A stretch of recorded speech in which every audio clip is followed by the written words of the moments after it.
Ya pemirsa, ada sinyal kuat bahwa aktivitas belanja masyarakat akan meningkat pada kuartal keempat tahun 2025 ini. Tapi ini bukan sekedar cerita klasik ya soal bonus akhir tahun atau persiapan liburan ya pemirsa.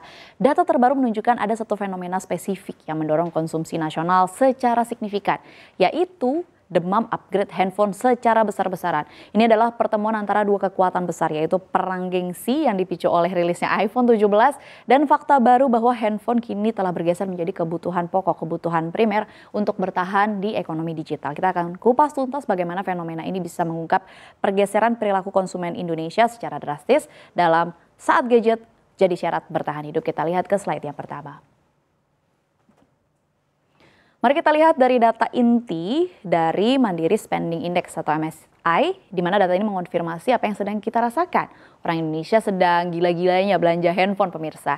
Pada Oktober 2025, kalau kita lihat secara data memang porsi belanja handphone secara nasional mencapai ke level 7,8% dari total pengeluaran masyarakat. Ini adalah angka rekor tertinggi setidaknya sejak Januari 2024. Dan untuk memberi gambaran bagi pemirsa, angka ini melonjak hampir 2 kali lipat dibandingkan dengan posisi awal di bulan atau di tahun yang sama di tahun 2024 yang memang hanya pada saat itu hanya 3,9%.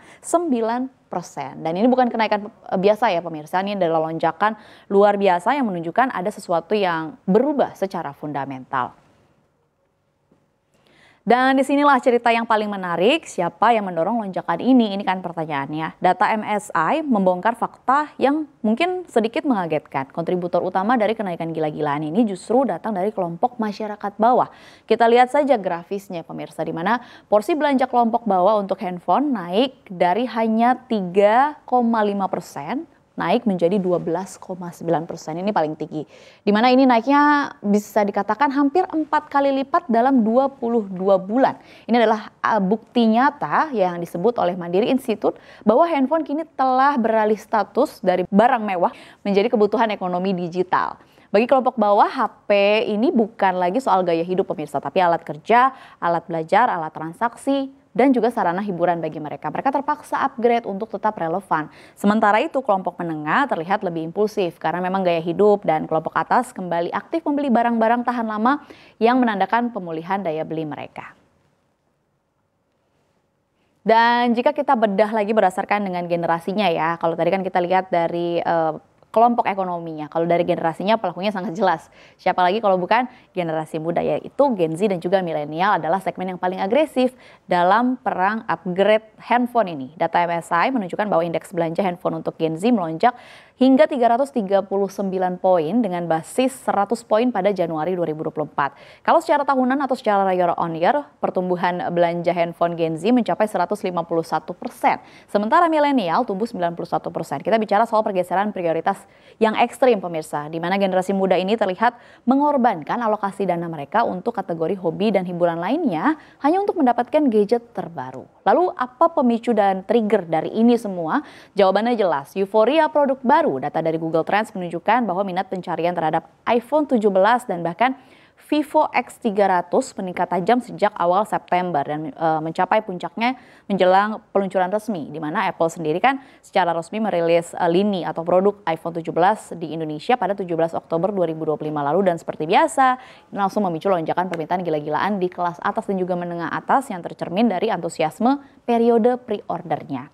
Namun ini yang seringkali sulit untuk dipahami bahwa efek iPhone 17 bukan hanya mengenai penjualan Apple pemirsa. Peluncuran produk flagship seperti iPhone menciptakan efek domino psikologis ke seluruh segmen pasar, di mana konsumen di kelas menengah dan bawah yang mungkin nggak mampu untuk membeli iPhone produk terbaru tetap mendapatkan demam upgrade-nya begitu. Jadi efeknya, FOMO-nya juga ada. Mereka melihat bahwa iPhone baru keren nih, dan tiba-tiba merasa, aduh handphone lama saya kayaknya udah ketinggalan zaman juga nih. Nah hal inilah yang akhirnya mendorong mereka untuk melakukan upgrade perangkat Android mereka. Apalagi di saat yang bersamaan mereka juga digempur oleh model-model baru seperti misalnya Xiaomi Redmi 15 5G, kemudian ada Samsung Galaxy A17 5G, atau misalnya Realme 15 Pro 5G. Di mana ini adalah badai yang sempurna yang akhirnya mengangkat penjualan di semua segmen, baik segmen secara kelas, secara generasi, dan juga secara keseluruhan. Ya pemirsa, jadi apa yang kita saksikan di kuartal 4 ini bukan sekedar kenaikan konsumsi biasa, tapi ini adalah cerminan dari realitas ekonomi baru di Indonesia. Di satu sisi kelas atas memiliki daya beli yang sudah pulih untuk memenuhi gengsi dan gaya hidup, namun di sisi lain kelas bawah ini mengalokasikan dana yang sangat besar, bahkan hingga 13% dari pengeluaran mereka, bukan untuk kemewahan, tapi untuk berinvestasi pada alat produksi utama di era digital. Konsumsi handphone telah menjadikan indikator atau telah menjadi salah satu indikator kesehatan ekonomi sekaligus indikator kesenjangan digital yang cukup krusial dan bisa dikatakan cukup mewakili untuk kita perhatikan.